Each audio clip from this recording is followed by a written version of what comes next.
এক ব্রাহ্মণ ছিল। সংসারে তার মা আর স্ত্রী ছাড়া আর কেউ ছিল না। ব্রাহ্মণের বাড়ির পাশে পুকুরের ধারে একটা শেওড়া গাছ ছিল। সেই গাছে একটা শাঁকচুন্নি বাস করত। একদিন রাত্রে ধবধবে কাপড় পরে বউ মানুষের মতো সেজে গুজে শাঁকচুন্নি গাছতলায় দাঁড়িয়ে রয়েছে। এমন সময় সেই ব্রাহ্মণের স্ত্রী তাড়াতাড়ি জল আনতে যাচ্ছিল। হঠাৎ তার আঁচল শাঁকচুন্নির গায়ে ঠেকল, আর অমনি সে তেলে বেগুনে জ্বলে উঠল। তারপর সে কি করলে, বউয়ের টুটি ধরে গাছের উপরে টেনে তুলে একটা ফাটলের মধ্যে পুরে রাখলে, আর নিজে ব্রাহ্মণের স্ত্রী সেজে বাড়ির মধ্যে ঢুকে গেল। ব্রাহ্মণ আর তার মা এ বিষয়ে কিছুই টের পেল না।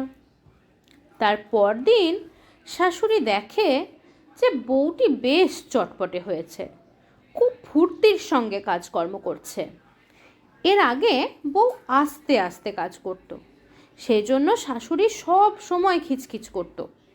শাশুড়ি ভাবল, বাবা বাঁচলাম, আর জ্বলে পুড়ে মরতে হবে না আমায়। কিন্তু তার সে সুখ বেশি দিন সইল না। বউয়ের কাজকর্ম দেখে ক্রমেই তার সন্দেহ বাড়তে লাগলো। বউ এত তাড়াতাড়ি কাজ করে যে তা মানুষের পক্ষেও সম্ভব না। মুখ থেকে কথা বেরোতে না বেরোতে অমনি কাজটা সেরে ফেলে।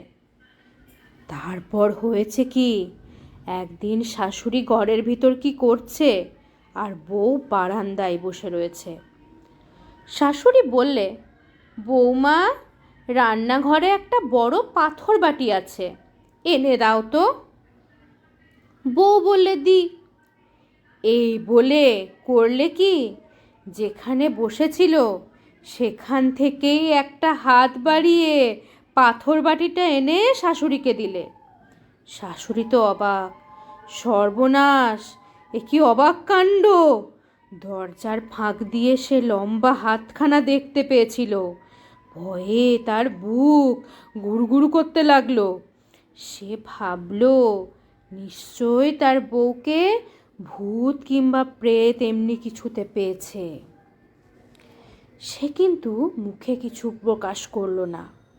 তারপর ছেলে বাড়ি এলে তাকে সব কথা খুলে বলল।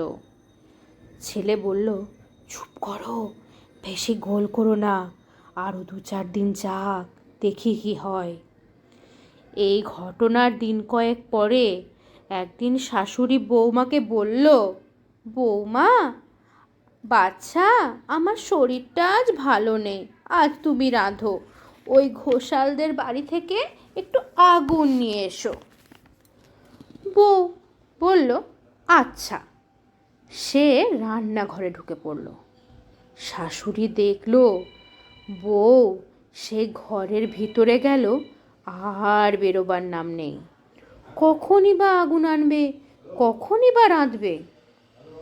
এই ভাবতে ভাবতে সে 2-1 পা এগিয়ে এসে দেখে বউ উনুনের মধ্যে পা ঢুকিয়ে বসে আছে, আর তার পা থেকে ধাউ ধাউ করে আগুন জ্বলছে।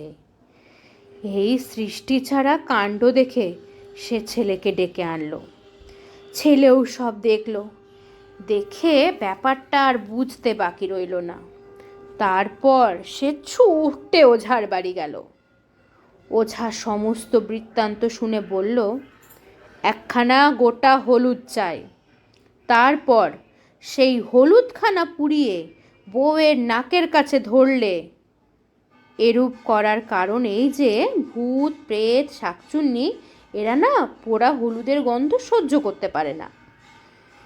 নাকের কাছে পোড়া হলুদ ধরবা মাত্র শাঁকচুন্নি চেঁচিয়ে উঠল আর ঘর থেকে পালাবার চেষ্টা করতে লাগলো। তখন ওঝা করলে কি, তার চুলের মুঠি ধরে পা থেকে মাথা পর্যন্ত পটাপট জুতোর বাড়ি মারতে লাগলো। তারপর বিড়বিড় করে মন্ত্র পড়ে বলল, বল, তুই কে, আর কেনই বা এখানে এসেছিস? শাঁকচুন্নি বলল, ওরে ছাড় ছাড় বলছি। ওঝা বললে, না, তোকে ছাড়বো না, আগে আমার কথার জবাব দে। তখন শাঁকচুন্নি সব কথা ভেঙে বললে। অমনি তাড়াতাড়ি গাছের ফাটল থেকে বামুনের স্ত্রীকে ধরাধরি করে আনা হলো। সকলে দেখল যে আসল বউটি একেবারে মরার মতো হয়ে পড়ে রয়েছে, তার প্রাণটি কেবল ধুকধুক ধুকধুক করছে।